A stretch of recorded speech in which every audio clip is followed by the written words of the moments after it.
مقدمہ کراچی کا ہے اور اس پہ چند گزارشات ہیں جو کہ کرنی ہے. اس کے پس منظر میں یہ توقع رکھ سکیں کہ فیصلے اس شہر کے بارے میں صحیح ہوں.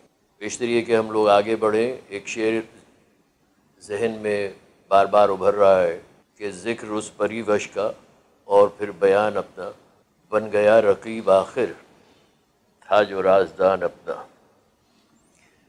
تاریخی پس منظر میں اگر آپ دیکھیں تو کراچی ایک خوبصورت ترین شہروں میں سے تھا جب 1947 میں پاکستان وجود میں آیا، اور اس کے بعد یہاں پہ آبادی بندرگاہ کی وجہ سے بڑھتی چلی گئی اور اب ماشاءاللہ سے آبادی تقریباً 20-22 ملین افراد پہ مشتمل ہے. اور جو نسخہ میں نے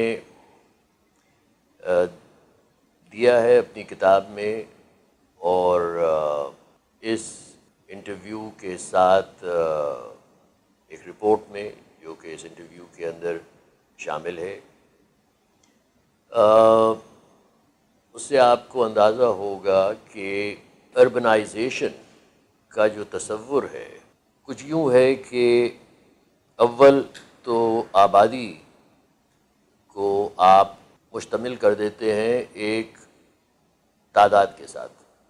دوسرے کہ جب آپ اربنائز کرتے ہیں کسی علاقے کو، کسی آبادی کو، تو پھر اس میں جتنی سہولیات ہیں وہاں کے رہنے والوں کے لیے، وہاں کی ساکنت کے لیے، وہ سب مہیا ہونا چاہیے. مثلاً کہ پانی، مثلاً کہ سویریج، ویسٹ کمپیکشن اور سڑکیں. اور یہ نظریہ کوئی عجوبہ اور نیا نہیں ہے، یہ دنیا بھر میں رائج ہے. اور یہی پیشکش میری بھی ہے کہ کراچی کو اربنائز کیا جائے، کیونکہ یہ ایک خودرو پودے کی طرح ابھرتا آیا ہے 1947 سے اب تک. گو کہ آبادی بڑھ گئی ہے مگر کوئی بھی کسی بھی نظام کے تحت یہ آبادی بڑھی نہیں ہے، جس کی وجہ سے یہ جو بنیادی سہولیات ہیں یہ یہاں پہ غیر موجود ہیں. کراچی والوں کا ہے. کراچی کسی سیاستدان، کسی بھی نظریات کے رکھنے والوں کا نہیں ہے اور نہ ہی ان کے لیے یہ شہر آباد ہے. جب آپ اربنائزیشن کا سوچیں گے یا شہریاری کا سوچیں گے تو جو چیز آپ کے سامنے ابھر کے آئے گی وہ یہ ہے کہ کراچی کو لا محالہ تقریباً 18 سے 20 مختلف شہروں میں آپ کو تقسیم کرنا پڑے گا، اور یہ شہر جو ہیں یہ بالکل ہی آزاد ہوں گے اپنے نظام کے لیے. یہ گریٹر کراچی کا جو تصور ہے یہ بنیادی طور پہ غلط ہے. اس سے اگر کوئی بھی مستفیض ہو رہا ہے تو بیوروکریسی ہے، سیاستدان ہیں اور دیگر اور ادارے ہیں.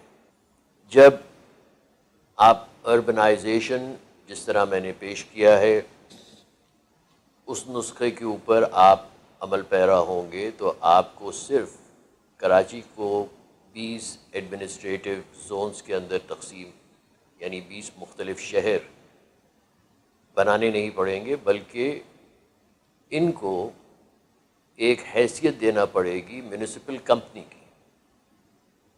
یہ میونسپل کمپنیز ہوں گی اور یہ میونسپل کمپنیز ان کی ہوں گی جو کہ وہاں پہ رہتے ہیں لوگ. عام طور سے جو دیکھا جاتا ہے بین الاقوامی سطح کے اوپر جو نسخہ ہے وہ 50 اسکوائر کلومیٹرز اور 60,000 کی آبادی پہ مشتمل ہوتا ہے. یہاں بھی یہ نسخہ رائج کیا جا سکتا ہے.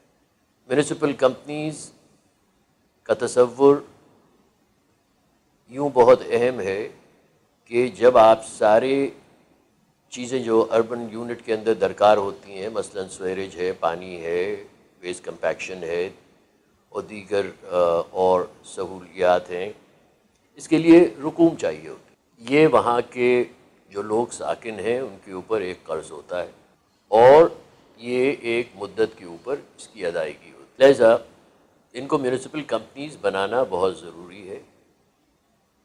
اس وقت جو صورتحال ہے وہ فیڈرل گورنمنٹ کی طرف سے یا پروونشل گورنمنٹ کی طرف سے یا دیگر اور جماعتوں کی طرف سے ایک بندر باٹ ہو رہی ہے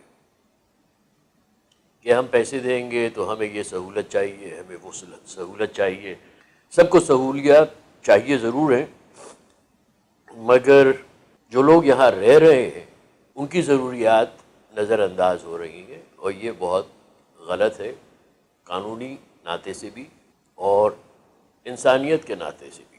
فی الحال کراچی کا جو حال ہے وہ برا ہے اور گو کہ یہ شہر اس ملک کے لیے شہرک کی حیثیت رکھتا ہے کیونکہ یہاں سے کمائی ہوتی ہے جس سے پورا ملک مستفیض ہوتا ہے، اور اس کے بارے میں ہم لوگوں کو صحیح اقدامات اٹھانا بہت اہم اور ضروری ہے. اور ابھی پہلی چیز کہ آپ اگر ورٹیکل یعنی آپ ورٹیکل ڈیولپمنٹ کریں گے شہر کا اور وہ میونسپل کمپنیز کے زاویے سے کریں گے تو فائنینسنگ آپ کو درکار ہے.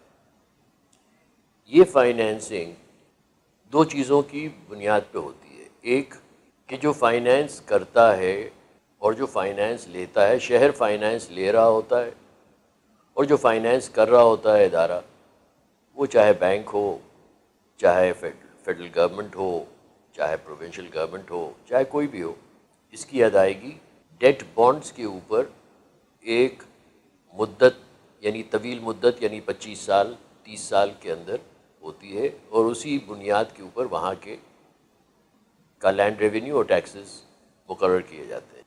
کسی بھی بیوروکریسی کو، کسی بھی سیاسی جماعت کو پیسے دے دینا کہ بھائی تم یہ بنا دو، کسی ڈیولپمنٹ پلان کی غیر موجودگی میں، یہ ایک طرح سے کرمنل ایکٹیویٹی ہوگی، یہ ایک جرم ہوگا.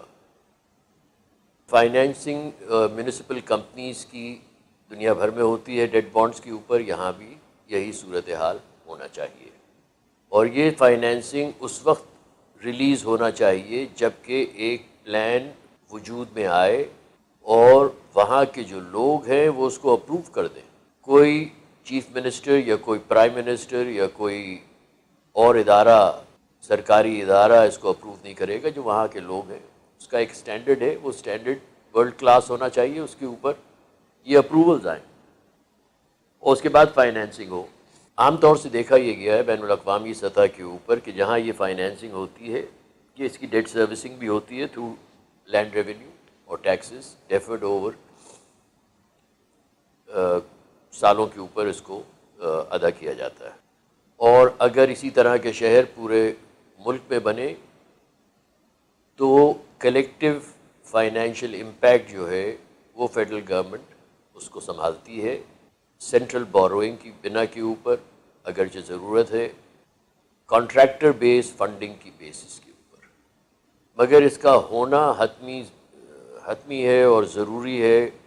کیونکہ اگر آپ اس شہرک کو اسی طرح چھوڑ دیں گے تو یہ جو آمدنی اس ملک کو ہو رہی ہے وہ رفتہ رفتہ ختم ہو جائے گی اور گو کہ یہ شہر ویران ہو جائے گا، مگر اس کے اثرات جو ہیں وہ پورے ملک کے اوپر اقتصادی زاویے سے بہت برے ہوں گے اور سامنے آئیں گے.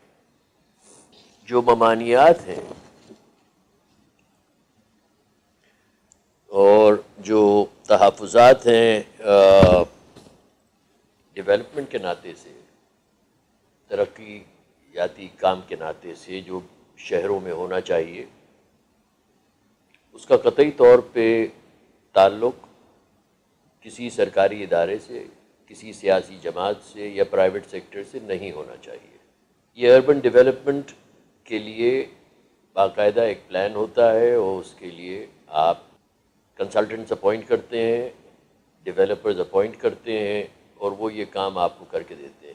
اسی کے بالکل ہمراہ سوشل کانٹریکٹ ہے کہ جو کام سونپا جاتا ہے پیسوں کے عوض وہ کس حد تک پورا کیا گیا، یعنی ڈیلیوریبلز کیا ہیں۔ یہ سوشل کانٹریکٹ کے اندر public audits, public appointed auditors رکھے جاتے ہیں۔ مثلاً آپ نے ڈرینیج سسٹم بنایا، یا آپ نے سڑکیں بنائیں، یا آپ نے سویریج کمپیکشن یونٹس بنائے، تو ماحولیاتی آلودگی کو سامنے رکھتے ہوئے سٹینڈرڈز آپ نے وضع کیے جس کے اوپر یہ چیزیں تعمیر کی گئیں۔ اب یہ چیزیں جس طرح تعمیر ہوتی ہیں، کیا وہ انہی معیار کے اوپر تعمیر ہوئی ہے جس کا ان کو ٹھیکہ دیا گیا تھا، یا پھر اس میں چور بازاری ہوئی ہے؟ تو اس کے آڈٹس بہت ضروری ہیں۔ بنیادی طور پہ اس وقت اگرچہ فیڈرل گورنمنٹ کا کوئی رول بنتا ہے، یا پروونشل گورنمنٹ کا بھی، تو وہ یہ پلانز، یہ اسٹینڈرڈائزیشن مینیولز، یہ پروسیس مینیولز، یہ وضع کر کے سامنے لانے کی بات ہے، اور فائنینشیل اویلیبلٹی اس کے بعد ان کو دینے کی ضرورت ہے جن سے یہ کام لیا جائے گا۔ فیڈرل گورنمنٹ آتی ہے اور آ کے کہتی ہے کہ صاحب اتنے آپ ارب روپے لے لیں، اور پروونشل گورنمنٹ سے کہتی ہے آپ اتنے ارب روپے لے لیں اور یہ کام کر دیں۔ نہ وہ کام ہوگا، نہ اس کی جواب دہی ہوگی، اور یہ ہوتا چلا آیا ہے۔ نتیجہ یہ ہے کہ جو ایک خوبصورت شہر تھا 1947 میں، وہ بد سے بدتر ہوتا چلا گیا، اور 2020 میں ہم یہ دیکھ رہے ہیں کہ یہاں کے رہنے والوں کے لیے رہنا محال ہو گیا ہے۔ پانی، سڑکیں، بجلی، گیس، سویریج، کوئی بھی چیز موجود نہیں ہے۔ اس سے بدتر جو چیز ہوئی ہے وہ ہے اختیارات، قانونی اختیارات دیے گئے ہیں۔